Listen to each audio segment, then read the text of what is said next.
The other day, I was talking with one of my students at the Afro Academy. If you didn't know, that's my online school where I teach you guys how to grow your hair. He recently enrolled in the Escaping the Awkward Stage course, and in that course, you get a PDF that goes over 48 different hair products that you can choose from. And he was like, hey, this looks like a great list. I see that King Brill had something to say on it, Jay Lavish, Kobe Lomax, but I can't get all of these products at one time. Which ones should I start with? So in this video, we're going over what products you need to get and what order you should get them in. Before we get started, if you've been growing out your hair for a while and you need a little bit of extra help, I have a free hair routine template taking you through day 1 to day 7 of managing your curls, what you should do, when you should do it, how often you should do it. It'll be one of the first links in the description. Go and cop it. And once you're down there, hit the like button. The first product that you need to get is a leave-in conditioner. Yeah, that's right. I know a lot of y'all thought I was gonna say shampoo. If you have nothing else attached to your name, get a leave-in conditioner. We're trying to operate as economically as possible because a leave-in conditioner can double as a detangler. You can literally just wash your hair with water, pay attention to your scalp, try and get rid of that dirt,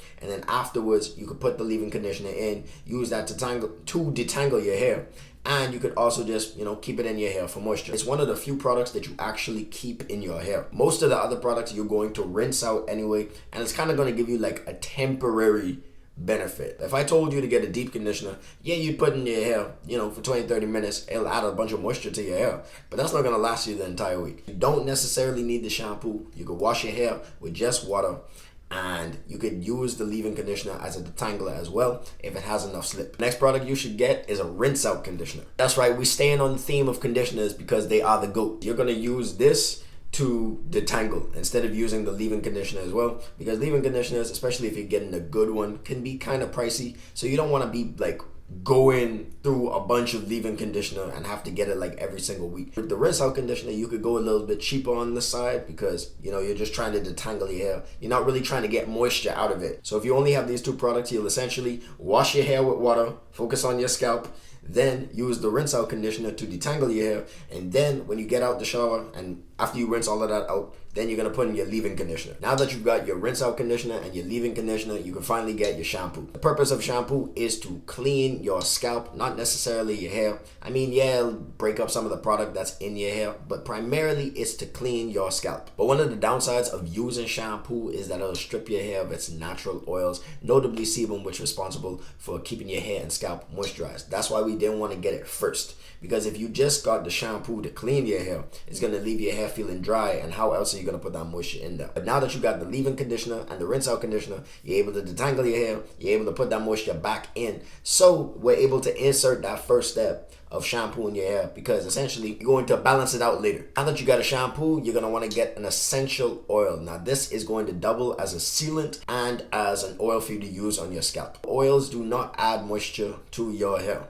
They do not add moisture to your hair, but they are able to seal that moisture into the hair strand so it doesn't escape as easily. So what this will kind of look like is you'll probably put your leave-in conditioner in your hair, have that add the moisture and stuff in there, and then you'll apply your oil to the hair afterwards to try and keep that moisture in there for as long as possible. But I want you to get an essential oil, like something like peppermint oil or tea tree oil, because this is actually going to help with hair growth when applied to the scalp. In fact, this is actually supported by one study that I'll link down below in the description. So at this point, your hair routine will look like this. You'll shampoo your hair, then you'll use a rinse out conditioner to detangle your hair, then you will add a leave-in conditioner to your hair, then you will use that essential oil not only to seal that moisture into your hair, but also on your scalp to help with hair growth. The next product that you need to get is a styling gel or a custard or something that's going to define your curls. We wanted to make sure to put moisture as the head priority because moisturized hair is a lot softer, is more elastic and less prone to breakage, whereas dry hair basically snaps off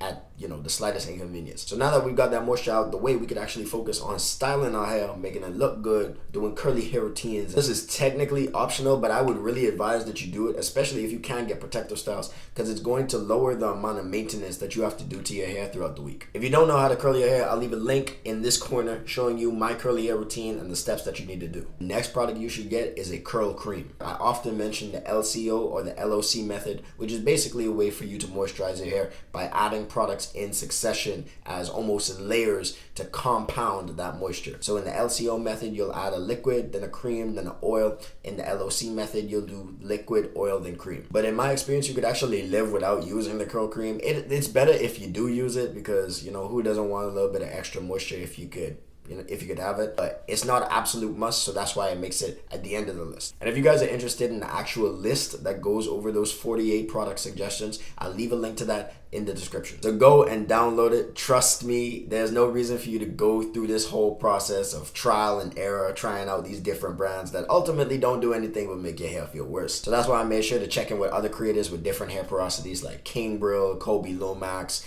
Xavier, J Lavish, all that, just to make sure that this list actually helps you out. But products are only one piece of the puzzle, so you're gonna wanna watch this video next, where I go over everything that I learned from growing out my hair for 4 years. That's all for me, and I'll see you guys in the next video.